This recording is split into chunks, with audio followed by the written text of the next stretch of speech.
Para siyang wig. Hello guys, parang wig ang aking buhok ko.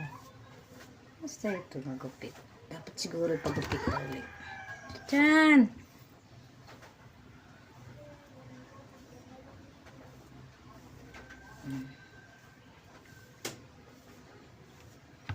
Dahil mainit ang panahon. Ay, naku naman ito, pakiraw-raw. Itong aking, lagi nang gusto yung kasali.